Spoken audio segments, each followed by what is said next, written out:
Road Trips, Chicken Parmesan, and Handcuffs by Adriana in the Snow.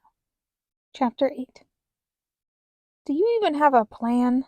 Asked Virgil, his arms folded over his chest as Remus dug through the kitchen drawers for an adequate weapon and any other supplies he could find.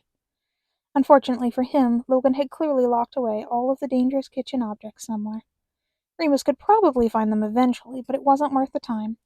Instead, he ended up palming a heavy flashlight he could use as a blunt weapon, a paperclip, and a fork.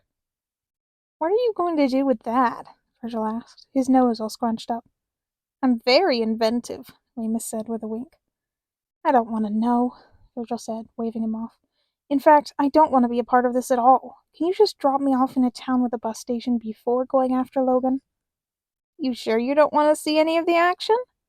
"No," Virgil replied firmly. "Really? Because last night I would have loved to have seen the—" "Shut up," Virgil snapped. "You're the one who wanted us to talk." "Talk," said Remus, "not fuck." "We didn't," Virgil protested. Remus turned to him with an eyebrow raised. "We don't do that. We never have." "Oh, really?" Remus questioned. His hand was still in the cupboard below the sink, hoping to find that Logan had carelessly left something in the less used space, but his eyes wandered over to Virgil. Virgil couldn't seem to stop shifting his weight, and he wouldn't meet Remus's eyes, but at the same time there was a certain tension in his jaw that implied a little bit of indignation with the embarrassment. His arms were crossed like he was annoyed, but he was also squeezing himself in what was likely a self-soothing gesture. Remus had to consider the fact that he wasn't lying. "Why not?" Remus asked. "It's none of your business." Virgil's tone was sharp, defensive. Remus tilted his head at him and barely managed to avoid smacking it against the top of the cabinet. After a moment of just staring at Virgil, he shook his head, returning to his search. "Fools," he thought. "Both of them." "Back to your plan," Virgil said. "How are we getting out of here?"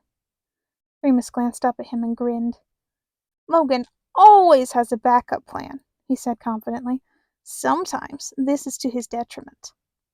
Virgil raised a skeptical eyebrow.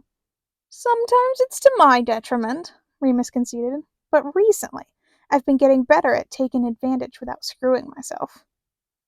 "Remind me to stay 10 feet away when you do whatever you're doing," Virgil said. Remus stood up after his fruitless search of the cabinet. The flashlight and fork would have to do. They were on limited time. He strode over to the door in the kitchen he hadn't seen used yet. "Where are you going?" Virgil asked, following him. Though amusingly, he did stick to his 10 feet away rule as he did. "Logan didn't park in the garage yesterday," Remus said, scrutinizing the door for any obvious booby traps. "So?" "So," Remus said. He checked the door and found it was locked as expected. Luckily, it looked like a standard household door lock. He grabbed the paperclip out of his pocket. "He almost certainly has an emergency car stashed here." The door popped open under his hand, leading to a musky garage with a giant, tarp-covered object in the center of it. Remus walked forward and pulled off the tarp to reveal a Camaro. "Nice," Remus said appreciatively. "Now we just need to hotwire it, and we'll be on our way." "Don't bother," Virgil said. "What?" Remus blinked over at the man still lingering in the doorway to the kitchen. "He keeps his spare hidden in a box behind the license plate," Virgil replied with a shrug. "Really?" Remus asked, already rounding the car before Virgil could answer. He bent down and felt around the license plate. As promised, his hand hit something box-shaped. "Oh, Virgil, we should team up more often." "No," Virgil replied. Remus's fingers fumbled for the small latch until a key fell out, clinking against the floor. "That's going to take a good 10 minutes off our time." "You're welcome," Virgil said. "How could I ever repay you?" Remus asked, fluttering his eyelashes, still on his knees behind the car. "You can repay me by getting me the fuck out of here," Virgil said blandly. He crossed over to the passenger side door and pulled it open. Remus cheerfully strode over to the driver's side door and slid inside.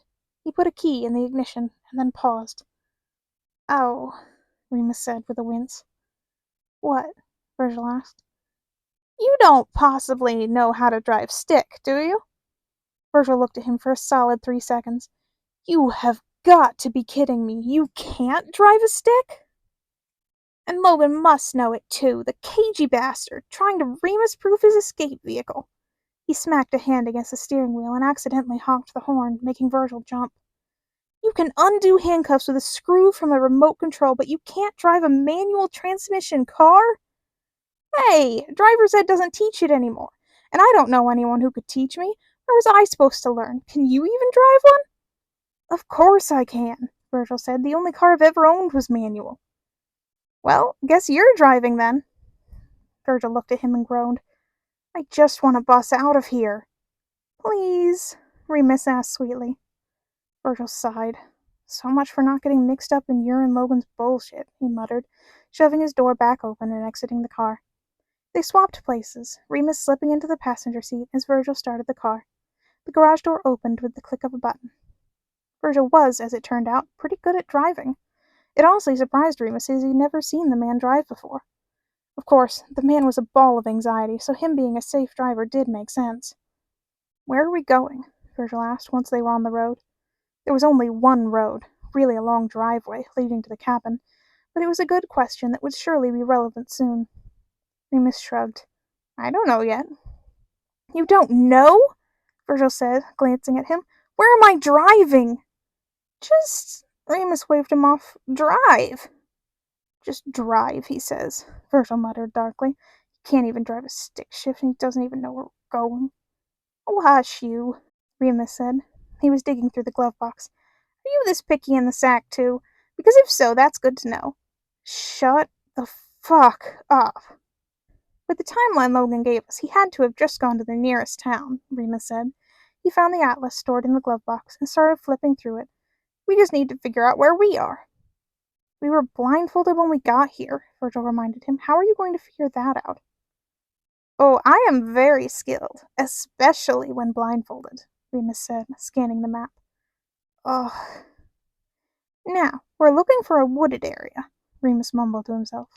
We were blindfolded in St. Louis, and considering how long we drove after that, and the fact that I could tell we were facing the sun until that hard left... He frowned and drew his hand down a few highways. We're going to Edwardsville, Remus said. You'll eventually go right. He bit his tongue and squinted at the atlas. Probably. Probably, he says, Virgil scoffed. You're very touchy today, Remus noted. Oh, I wonder why, Virgil hissed back. But when they came to a fork in the road, he turned right, like Remus had said. They were on a small backroads highway then, but at least it had signs. It only took a few miles of driving before seeing a sign that declared Edwardsville was only 6 miles east. Virgil did not compliment Remus's skills with geolocation. Edwardsville ended up being a smaller, but not tiny, town. Judging by the fact it was the only town nearby labeled on the map and it had a courthouse, it was the county capital for a county filled with even smaller towns. Now what? Virgil said. Just drive around for a bit, Remus requested. Oh yeah, driving aimlessly. Exactly what I wanted to do today. It won't be that hard to spot his car, Remus said. The town's not that big. Stay near the city center for now. He probably wouldn't have gone to a residential area, but we'll try that if we can't spot it. They drove around for maybe 15 minutes before spotting a familiar car in a grocery store parking lot. Remus had Virgil park a few rows away from it. Okay, Virgil said, looking at the empty car. What now? Remus looked around himself with a hum. He unbuckled his seatbelt. The park's our best bet. Your best bet? Logan's probably meeting up with someone. If he was just picking something up, it wouldn't have been time sensitive. I doubt he wants to meet whoever it is in the market, so he's likely in the park. He nodded at the park across the street. Remus was already out of the car by the time he finished speaking. He smiled at Virgil, who was still sitting in the running car. Want to come? No, Virgil replied. You'll be lucky if I don't drive off without you. You wouldn't do that to me, Remus said, with his most charming smile. Virgil glowered at him. Go. Remus rolled his eyes, but shut the door and turned to head toward the park. It was a nice park, and not that big. If it wasn't a school day, he'd expect a lot of little kids to be running around it. However, today it was mostly empty. Between the size of the park and the lack of people, finding Logan wasn't too difficult.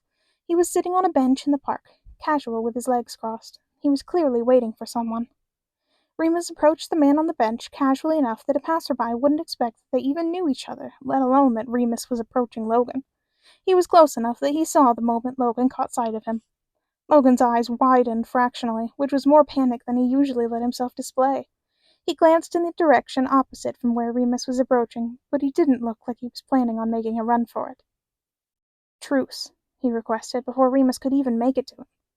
"Truce?" Remus asked, stopping with an eyebrow raise. "After all of that?" "This is important," Logan stressed. Remus took a moment to consider it. Perhaps he should have thought Logan was lying.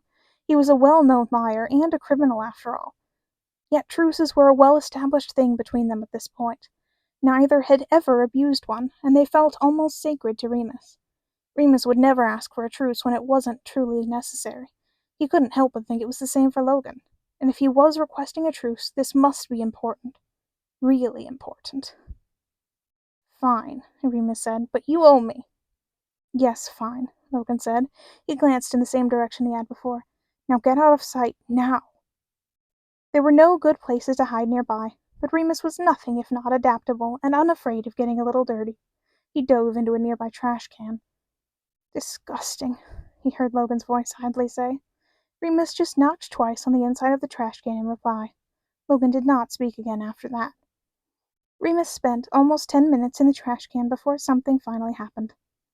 He heard the footsteps first. Though the acoustics of his trash can were horrible, he was fairly certain that the footsteps were coming from the direction Logan had been looking. The footsteps stopped a few feet away. "Mr. Nightingale?" an unfamiliar deep voice asked. The tone was clipped, but wavered just a bit at the end. "Indeed," Logan said. "All cool criminal." There was no hint in his tone that a federal agent was currently hiding in a trash can feet away. There was a slight pause before he continued speaking. "This isn't a setup if that's what you're worried about. No cops. Just like I promised. Well," he clicked his tongue, "assuming you turned in your registration this morning as instructed." "I did," the man gritted out, sounding like someone was stepping on his foot to make him say so. "My entire career down the drain." "Perhaps you should have kept your sticky fingers out of the evidence holdings," Logan said coolly. "Now the files."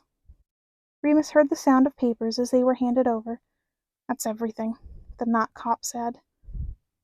Remus could hear paper flipping as he imagined Logan looking through them to make sure they were what he wanted. "Thank you, Mr. Wentley," Logan said when he was done. "Good luck in your new career." Remus could almost hear the look that was surely on Mr. Wentley's face, but he said nothing more. It was a short meeting, despite its apparent importance. Remus heard his clipped footsteps fading away a moment later. He waited until Logan gave him the all-clear before popping his head out of the trash can. "What was that about?" asked Remus. "None of your business," Logan replied curtly. Remus raised an eyebrow, leaning his arms on the rim of the trash can. "I allowed you a truce, so I actually think it is my business." Logan pursed his lips, clearly not happy that Remus was 100% correct. He shifted and drew one of the vials out of the large stack in his arms. "You get one of them," he said, "for your willingness to not interfere. Get out of the trash can first." Remus obliged, pushing himself up by the arm so he could slink out of the trash can. He dusted off his hands before giving grabby hands at the folder. Logan rolled his eyes but handed it over. "Files on a police officer?" Remus asked upon first glance. It wasn't particularly a surprise considering he'd gotten it from an ex-police officer, but Remus still wondered why. "On a very specific type of police officer," Logan drawled. Remus glanced up from the file at him. "A corrupt police officer, then?" "There's certainly a whole lot of them out there," said Logan. "Mr. Wentley himself is just corrupt enough to be blackmailed, but not corrupt enough that I can't justify letting him go free. He's been useful. His crimes only included stealing a bit from the evidence lockers, and he's easier to get at than the ones who have done a lot worse but have a lot more protection." Remus hummed and flipped through the file briefly. The police officer's name was Rich Stewart, 45 years old, and a Missouri State police officer. The first few files on him were pretty standard for an officer. There was a few disciplinary reports, but not for anything serious. It wasn't until Remus had flipped through maybe 10 pages that things started to get interesting. Photos, records that had somehow escaped the incinerator they were 100% meant to go to, and a very incriminating handwritten note that Remus would bet was in Rich Stewart's handwriting. It painted a very sordid picture of drugs being supplied by evidence lockups, a couple of people in a holding cell mysteriously dying, and some evidence of involvement with human trafficking. Remus had to do a double take at one of the photos of Rich Stewart. he realized he recognized another man in the back of the picture. Little Mammoth, Remus said. Good eye, Logan said. He sounded impressed. Stuart works for the Cutler mob? Remus asked. Like I said, I'm willing to let Wentley go, Logan replied. He stood and picked up his stack of files before turning to head in the direction of the parking lot. Remus fell into step beside him. What are you planning to do with those? He asked. Climb up the ladder, Logan said. Remus blinked at him. You're going to try to take on Little Mammoth? Remus reached out a hand to stop him. Logan, he said, that's dangerous. Logan glanced at the hand on his shoulder and then into Remus's eyes. I know, he said, but I already have a target on my back from Little Mammoth. Might as well try to take him out first. What? Remus asked, alarmed. Why do you have a target on your back?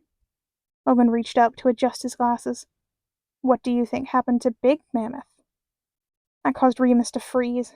Logan shrugged his hand off as he was rebooting. What? Remus had to jog to keep up with him.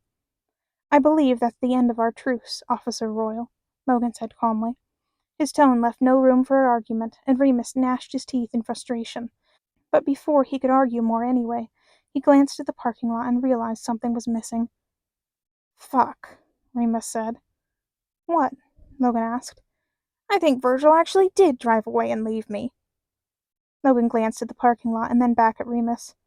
Did you expect him not to? Remus pouted and looked at Logan. Give me a ride? Why should I? Logan asked, walking away. Because you're the reason I'm stuck in the middle of buttfuck Missouri! Logan just shrugged and pulled out his keys. Remus jogged his heels. He was not letting Logan leave without him, even if he had to wrestle him for those keys. However, they both stopped when they got to his car. He slashed my tires! Logan exclaimed, agape. Did you expect him not to? Remus asked pleasantly. Truce, Logan said, rubbing at the bridge of his nose. Until we get back to civilization. A pair of handcuffs was dangling from the driver's side mirror. Remus plucked them off.